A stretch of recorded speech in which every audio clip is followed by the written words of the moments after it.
অতি সাধারণ বিজ্ঞানী তাপস ভট্টাচার্য।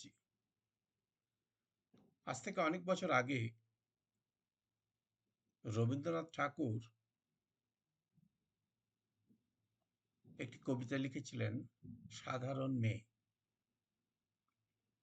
এই কবিতাটি উনি কথা সাহিত্যিক শরৎচন্দ্রের জন্য উদ্দেশ্য করে লিখেছিলেন। আসলে শরৎচন্দ্র সাধারণত সমাজে নারী চরিত্রকে, বিশেষ করে পল্লী সমাজকে বেশি করে দেখিয়েছিলেন এবং তাদের দুঃখ, তাদের দুর্দশা সেগুলোকেই সামনে এনেছিলেন। রবীন্দ্রনাথ চেয়েছিলেন শরৎচন্দ্র যেন এই নারী সমাজকে, এই নারী সমাজের প্রতিনিধিদের মহীয়সী মহিলা হিসেবে যেন তাদের প্রস্ফুটিত করেন। সেই হিসেবে উনি একটা অনুরোধ করেছিলেন শরৎবাবুকে, যে একটা সাধারণ মেয়ের গল্প লেখো তুমি। এই কবিতারই অনুপ্রেরণায় আজ যেন আমার মনে হয় চারিদিকে এত অপরিণামদর্শিতা, অরাজকতা, বিশেষত বিজ্ঞান তথা বিভিন্ন পেশায় বিভিন্ন রকম অসাধু যে প্রক্রিয়ার প্রচলন, সেগুলোকে মাথায় রেখে আমি একটা কবিতা লিখেছি, অতি সাধারণ বিজ্ঞানী। এটা লিখেছি 2024 এই বছরই মে মাসে। আমি এই কবিতাটা আবৃত্তি করছি, যদি আপনাদের ভালো লাগে খুব খুশি হব। অতি সাধারণ বিজ্ঞানী। আমি সাধারণ, অতি সাধারণ, ভিড়ের মাঝে হারিয়ে যাওয়া অতি আকিঞ্চন, জনারণ্যের অতি নগণ্য একজন। তোমরা চেনও না, জানো না, নিজেই নিজেকে নিজের মধ্যে অতি সঙ্গোপনে লুকিয়ে রাখে, কাউকে কিছু বলে না, প্রতিবাদ করে না। বলে কি হবে? পাগল ভাববে, ব্যঙ্গ করবে। আমি নই মানি, জ্ঞানী, গুণী, আমি অতি সাধারণ এক বিজ্ঞানী। পায়ে পড়ি তোমার ঠাকুর মশাই, এক বিজ্ঞানীর গল্প লেখো তুমি।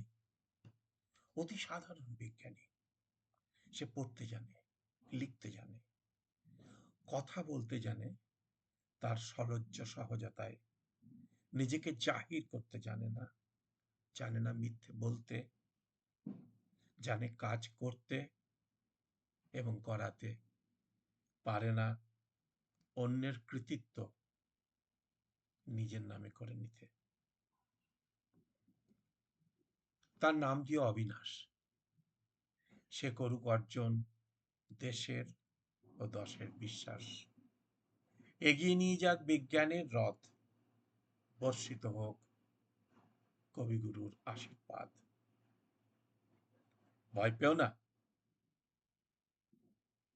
অবিনাশ অনেক আছে দেশে বিদেশে।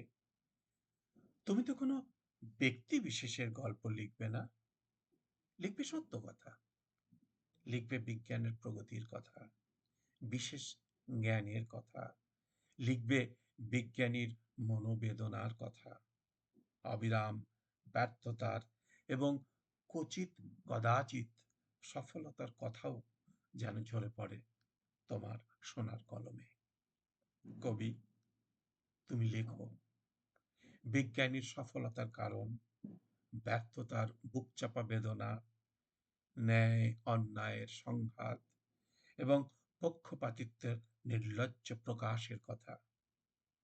তাদের কথাও লিখতে ভুলো না, যারা বিকাশ তথা প্রগতির ধ্বজার আড়ালে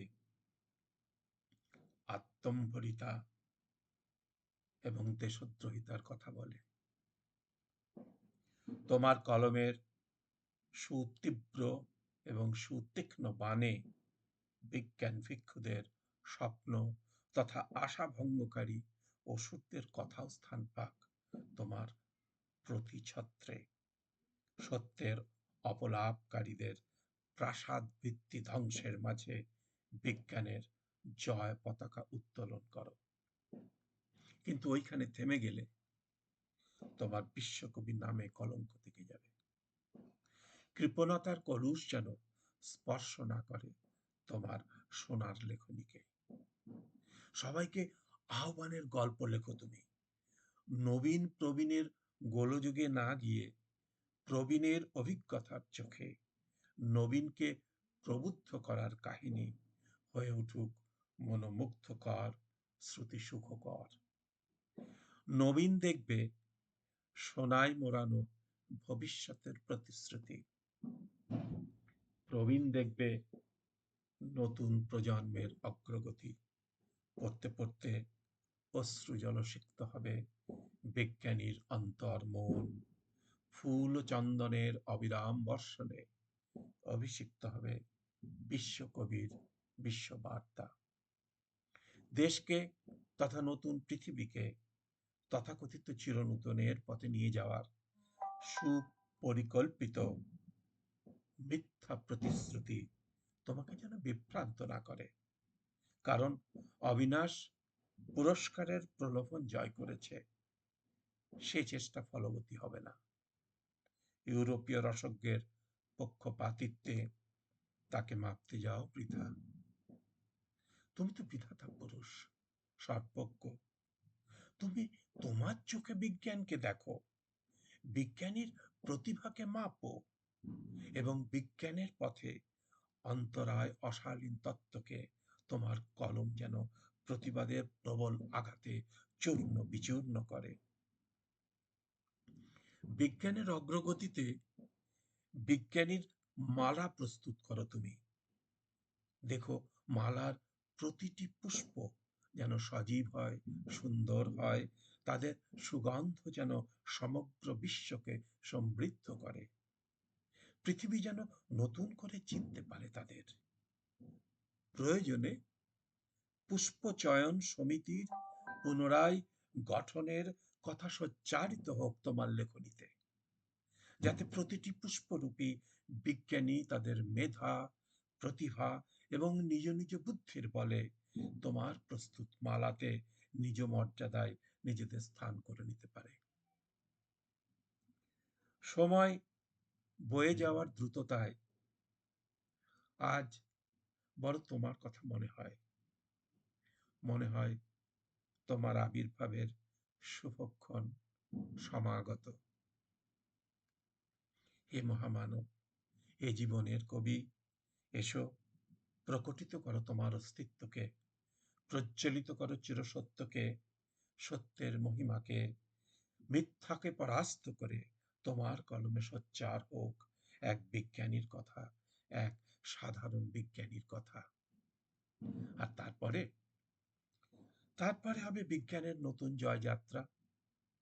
বিজ্ঞানের মেধার স্বীকৃতি তোমার কলমে ফুটে উঠবে উজ্জ্বল সূর্যের উজ্জ্বল প্রভাতে।